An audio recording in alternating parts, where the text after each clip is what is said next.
And one thing I do want to just briefly touch on is we talked to Mr. Ratcher recently about group homes in the community. I know some people have these in their wards. We're trying to explore what can be done, which is, Mr. Ratcher, pretty little at this point that can be done with our zoning ordinance, but we're looking into what we can do or how the registration process goes. The general rule and this is per the Fair Housing Act and federal law, the general rule is that when you're talking about a group home that has a bunch of individuals, maybe 3, 4, 5, that are living like a family, you cannot treat them any differently than you treat a single family of 3, 4, or 5. So, for instance, if Mr. Poach can move into a neighborhood and have 3 kids there with his wife, and when people are disabled, of course, the Fair Housing Act protects them. So what the Fair Housing Act says is you cannot treat them any differently. You can only make them register here if you make everybody register. Now, we do have an occupancy permit process when properties change ownership. So they would be subject to that just like any of us would if we moved in. But with respect to any special hearings or having to show any special drawings about how they plan to use the property, not permitted under the Fair Housing Act. And there is, these group homes are licensed by the state. They are licensed by the state, and they're actually regulated by the state very strictly. So people who have these licenses from the state, and they call them the providers, actually, the people who, the companies who are licensed and provide the staff that's there. They are under very stringent, I think I provided you with some of the There's a long list of things. That they yeah, have to yeah, the follow. criteria that they have to follow. And so one of the things they have to do to initiate the use there is we need to see that they are in fact licensed by the state. But that is, I mean, that's always going to be the case. I don't know how many we have here in Monroeville. Paul, can you, We have the one. 15, 20 I maybe? would guesstimate 15. Yeah. Some we've had for many years. And before we issue occupancy permits for, sorry, Mr. Hughes, if you could.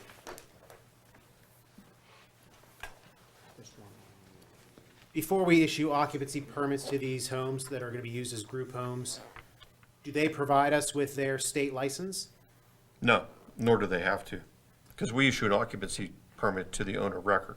Now, that might be under a business name, LRC Incorporated, or somebody like that. Is there any kind of registration whatsoever with your department or with the municipality? No, we just issue an occupancy permit, like Mr. Ratcher said, as we would any individual that's purchasing property.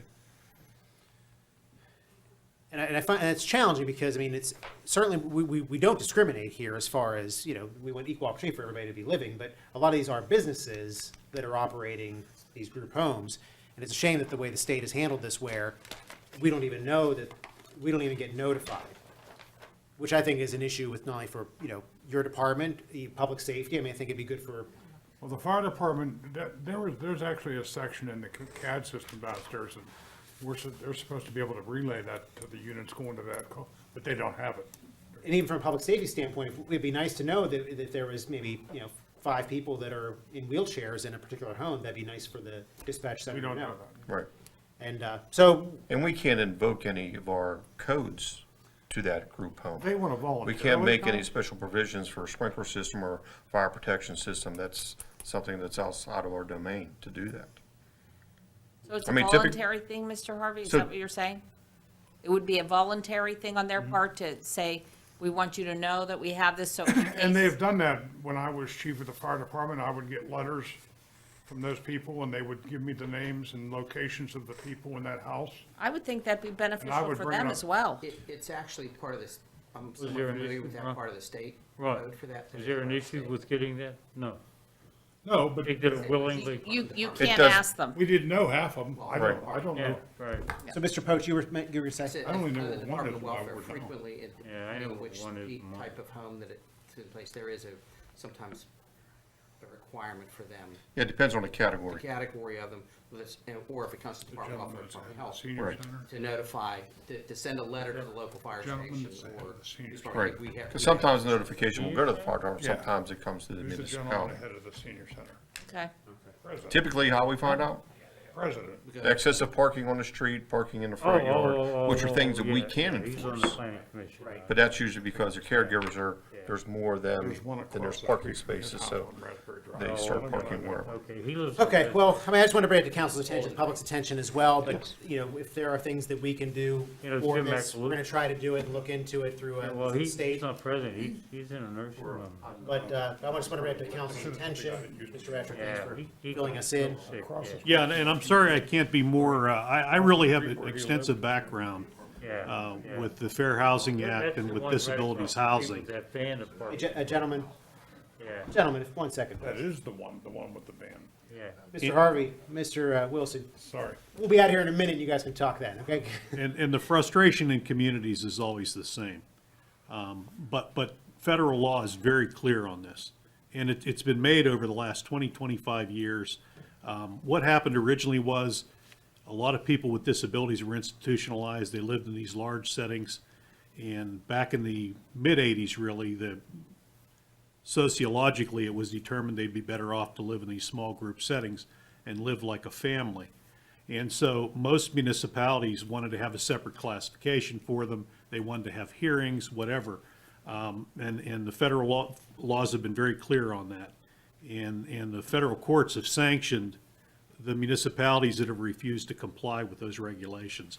I think what you'd find is that most of the actual operators of the group homes who can be different than the owner, because the owners are probably people who are in the real estate business in some cases.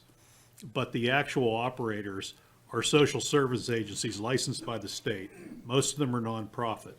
And they're the people that make sure that the staff gets there every day. They take care of the people. You also find that they keep the properties, in most instances, very, very well. I agree. They're good neighbors in that respect.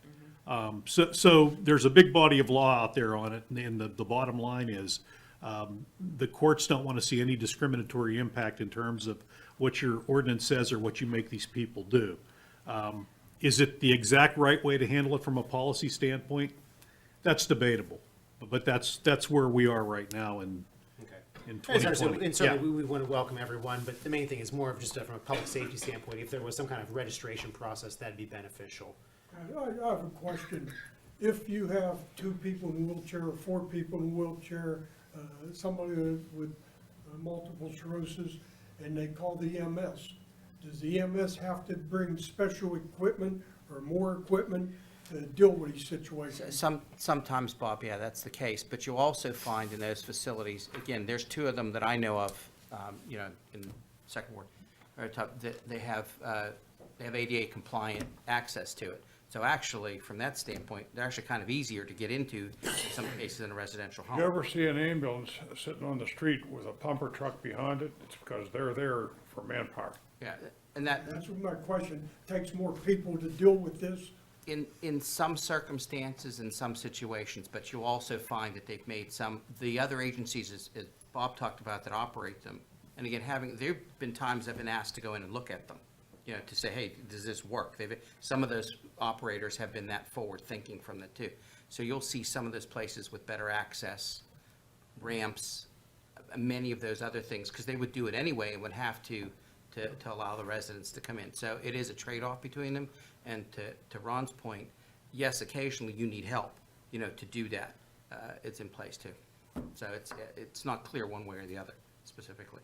Yeah, we certainly, like I said, when you talk about discrimination and asking like a family to do something differently than, say, someone that's in a group home, the issue is not that we're not asking the person that needs the care to do these things, or ideally, we would want the person that's operating the group home to register and do these things. But at any rate, I just wanted to bring that up to council's attention, and, it seems like there's little that we can do, but if things can be done, we'll continue to explore that. Maybe something we need to discuss with our higher elected officials, perhaps.